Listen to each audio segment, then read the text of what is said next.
Hello, our names are Sandra Abbott and Erin Marche.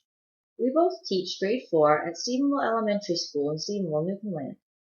Our classes are very comparable in that we both have 22 students whose abilities range from below grade level to above. We are both dedicated to providing an enriching educational experience for our students. We value student-centered classrooms and believe student engagement in classroom activities promotes valuable student learning. We decided to join this action research project because we were both interested in professional development so we could enhance the curriculum for our students. We particularly chose the subject of science because we felt it was an area of need for the both of us. This was our first time participating in action research, so we really didn't know how things were going to unfold. We decided on the flipped classroom model for our action research. We wanted to use our allotted science time more efficiently by engaging our students with hands-on activities. We felt the flipped classroom would help us to achieve this. Some preparatory work had to be done first to begin our project. We had to find a web tool that we could use to flip our classroom. We were introduced to Edmodo, and we both felt it offered everything we were looking for. It had a visual appeal that resembled the social media site Facebook, allowed the administrator to control all feeds. Parents could also set up an account and monitor their child's learning. We could post pictures and videos. We could conduct polls and surveys. The possibilities were numerous. We felt we had the perfect web tool. Secondly, we needed to introduce this site to parents, and we held information sessions to assist parents if they felt it was necessary. We modeled the use of Edmodo within the classroom before giving students their passwords. Many lessons were completed on website etiquette, as for some students this would be their first experience in using such an online tool. We incorporated the use of Edmodo during the first term of the school year. In addition, we were both involved with a pilot for LNT, and we focused our first learning block on using the oral language strategies that would help foster comprehension in our topics. We felt it was important for students to be actively engaged in meaningful dialogue as we explored the science unit on light. We initially got to know a little about our students through learning inventories. This gave us an idea of how our children preferred to learn. The results were not surprising, as it showed that we had both a variety of learning styles, and we had to be sure that we offered opportunity for them all. Once again, we felt through the flipped classroom model we would be able to achieve this. Permission forms were sent home to the parents to sign if they were comfortable with their child's work and participation in the project being used as data. They were later collected and documented as a part of our data. We met with the enrichment coordinator to dive deeper into planning our light unit for science.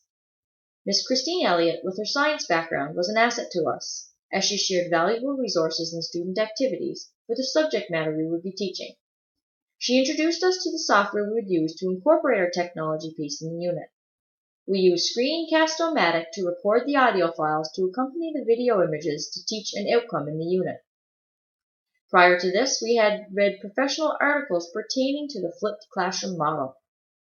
We also attended a scheduled webinar on the topic, as it is a new method of teaching in today's classroom.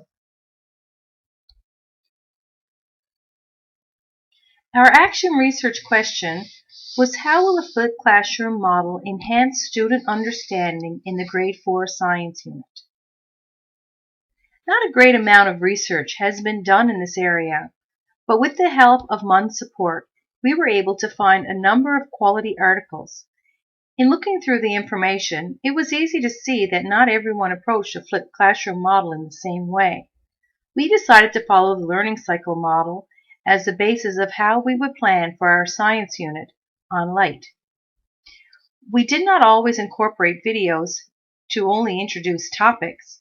At other times, we began with inquiry-based learning activities and introduced quality material to hear what the experts had to say on particular topics in the concept exploration. And at other times, we presented video for reflection and making meaning of the rich learning experiences that had occurred in the classroom. After all lessons were completed, we compiled them together in a unit plan to guide our instruction for implementation. We purchased all the materials we would need for the activities for the unit from the support funding we received. We were ready to begin.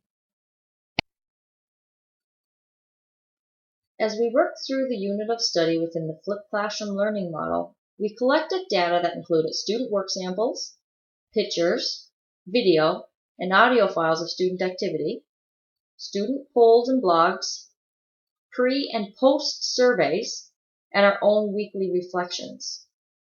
Regular collaboration between us both was also important for completing this project.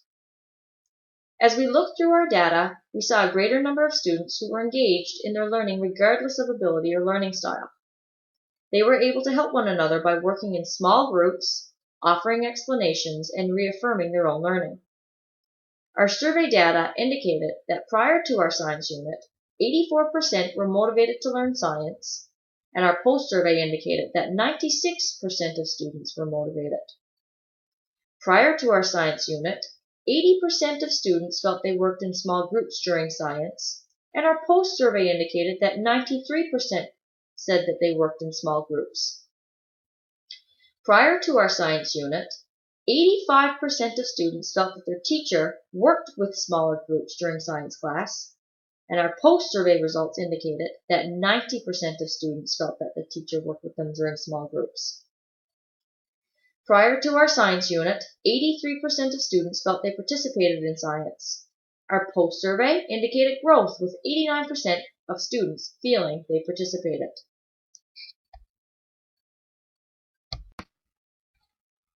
As teachers, we have grown professionally because we have allowed ourselves to use methods that we were not familiar with. The methods have benefited the educational experience for our students because it made learning more engaging and meaningful for them. We have reached our goals of incorporating more hands-on activities in the classroom and have targeted a greater number of students in the classroom because they have been able to learn at their own level of readiness and ability. Having the opportunity to use small groups in science class has given more of the students a chance to share with us the things that they have learned, questions they have, and observations about their participation in science activities. As teachers, we can see the value of having the students' collaboration playing an important role in their learning. We've learned that using this flipped classroom model during the light unit has helped us stay organized and committed to the scheduled delivery of our science classes. We have set out clear expectations for our students from the beginning of the year to be responsible for their own learning, and we've become more responsible as teachers with ensuring we have the necessary preparation work completed on time for our students. For example, having the necessary videos uploaded on Edmodo for the students after school. We've also learned how much we value collaboration and working with another teacher who is teaching the same material. Having the opportunity to share what we've learned together and new ideas that emerge with the delivery of the unit has proven to be meaningful to us as teachers of science. As mentioned earlier, students really benefited from working in smaller groups. They were able to have more interaction with us as their teachers by having the opportunity to demonstrate what they know. The lessons were differentiated in the sense that everyone was able to participate at their own rate of readiness, and the videos and audio files that were used targeted audio and visual learners. The videos could be watched more than once for the student who may not have fully understood the concept the first time. The opportunity for students to complete their work online on Edmodo was a different form of assessment and more interactive for our students. They were given an immediate feedback during student polls and assignments. During their participation in a blog, they were able to read the comments of their classmates if they were unsure as to how to answer a question right away. Students were able to see their own participation by watching the videos, such as the shadow plays and informal conversations held during classroom activity, and looking at the pictures taken by the teacher during group activities. They thoroughly enjoyed this. A change that we will make in our own practice is that we will provide rich hands-on experiences for the children to explore learning. This does not only have to apply to the content of science, as it can be cross-curricular. We will be more willing to allow students to take ownership of their learning, and this flipped classroom model not only allows for this, but it also can give parents the opportunity to follow and take an active role in their child's learning. If we were to describe action research to another teacher who was interested in taking part in a project, we would first tell them to start small and take it one step at a time. Working with another teacher in your school is very beneficial and almost crucial for the collaborative aspect to occur. Keep in touch with your faculty supervisors. Complete your weekly reflections. At the end of the project, your accomplishments will be more evident as you can look back and see how you've grown as a teacher and the positive impact it has had on your students.